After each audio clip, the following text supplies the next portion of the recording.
इस कथा का नाम है नटखट परी। नटखट परी बहुत ही शरारती थी और उसका नाम छोटी परी भी था।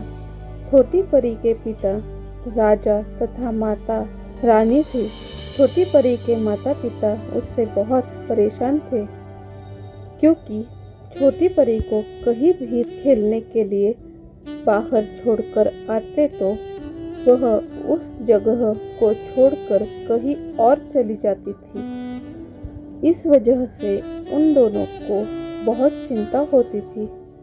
एक दिन छोटी परी को पढ़ाने के लिए एक बाबा आए। बाबा ने जब छोटी परी को पढ़ाने के लिए किताब खोली तो छोटी परी ने अपने जादू से सारी किताबें उड़ाना शुरू कर दिया। फिर बाबा उसे समझाने लगे, अगर सही से पढ़ोगी, लिखोगी, नहीं तो एक दिन बहुत परेशान होगी। एक दिन की बात है, सबके बार बार डांटने से परेशान होकर छोटी परी एक पार्क में जाकर बैठ गई और सोचने लगी कि मैं बहुत शरारत करती हूँ। इसी वजह से सब लोग परेशान होकर मुझे कहीं खेलने भी नहीं जाने देते और डांटते रहते हैं। छोटी परी जब पार्क में बैठी थी तभी वहाँ एक जादूगर आया और देखा कि एक छोटी परी वहीं पर बैठी है। जादूगर ने सोचा, अगर मैं इसको पकड़ लेता हूँ और इसके बदले में राजा से कुछ मांग लूँगा तो मुझे मिल जाएगा। जादूगर छोटी परी को लेकर अपने घर चला गया। फिर उसके अगले दिन जादूगर राजा के महल पहुंचा और राजा से बोला कि आपकी बेटी परी मेरे पास है। जब तक आप मुझे अपना आधा साम्राज्य नहीं देंगे तब तक मैं छोटी परी को नहीं दूंगा। और फिर राजा को 2 दिन का समय देकर वहां से चला गया। जादूगर को यह नहीं पता था कि छोटी परी बहुत ही शरारती है। छोटी परी ने जादूगर के घर से सारा सामान इकट्ठा किया और अपना रास्ता बनाकर वहां से निकल गई। जब जादूगर घर वापस आया तो देखा कि वहां छोटी परी नहीं है और उसका पूरा घर बर्बाद हो गया है। वह बहुत परेशान हो गया। 2 दिन बाद उसको आधा साम्राज्य मिलने वाला था और छोटी परी वहाँ नहीं है। छोटी परी को जादूगर ने बहुत ढूंढा पर वह न मिली। थक हार कर परेशान होकर जादूगर घर चला गया और उधर राजा भी बहुत परेशान थे और अब फैसला नहीं कर पा रहे थे कि क्या ना करे। तभी राजा की नज़र छोटी परी पर पड़ी जो उड़ते हुए चली आ रही थी। उसको रानी परी ने भी देखा। दोनों बहुत खुश हुए। राजा ने छोटी परी की गोद में लिया और सब लोग उसे देखने लगे। जिस जादूगर से बच पाना मुश्किल था, छोटी परी वहां से बचकर निकल आई और फिर राजा रानी छोटी परी को पाकर बहुत खुश थे और राजा ने पूरे साम्राज्य में निमंत्रण बंटवा दिया, गरीबों में दान दिए। बेटी के मिल जाने की खुशी में राजा ने खूब जश्न मनाया। अगली कथा का नाम है लाल परी। माँ, आज मुझे परियों वाली कहानी सुनाओ ना। खुशी को परियों की कहानी सुनना बहुत पसंद था। वह अपनी माँ से हफ्ते में एक बार जरूर परियों की कहानी सुनती थी, क्योंकि वह खुद परी जैसी थी। माँ बोली, बेटा थोड़ी देर रुक, किचन का सारा काम खत्म करके मैं आती हूँ, तब तुमको परियों की कहानी सुनाती हूँ। खुशी जल्दी से अपने कपड़े बदलकर बिस्तर पर आकर माँ का इंतजार करने लगी। माँ किचन का सारा काम खत्म करके आई। फिर खुशी को अपनी गोद में बिठाकर परी की कहानी सुनाना शुरू की। बहुत समय पहले की बात है। एक लाल परी थी। जिसको रानी परी की बहुत ही चाहती थी। लाल परी अगर कुछ भी मांगती तो रानी परी उसे मना नहीं करती, उसकी सभी इच्छाओं को पूरी करती थी।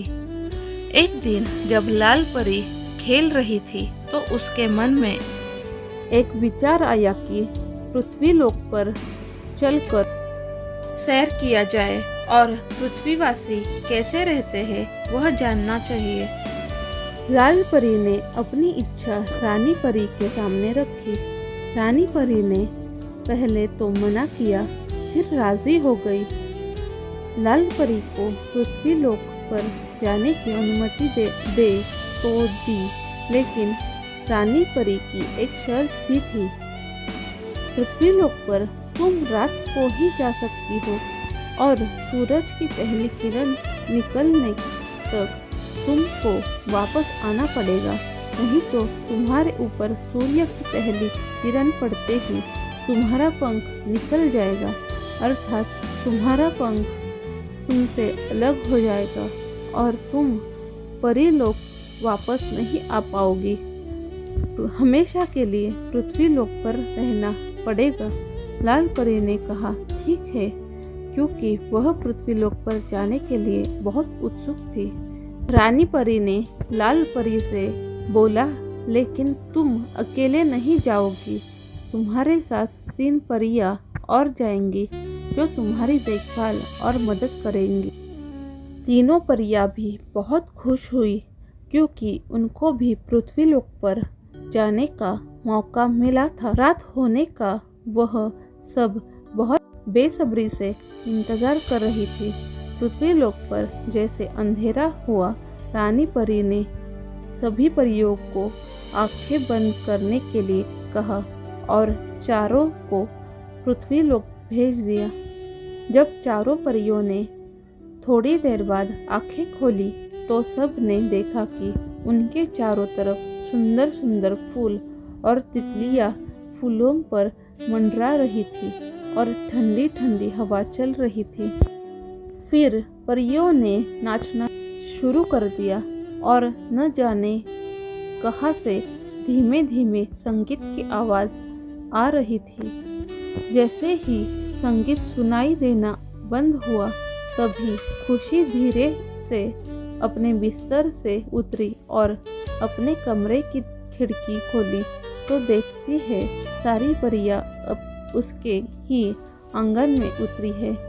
खुशी ने देखा लाल परी ने एक लाल रंग का गाउन पहना हुआ था और सर पर एक छोटा सा मुकुट और उस पर लाल रंग का पत्थर चढ़ा हुआ था।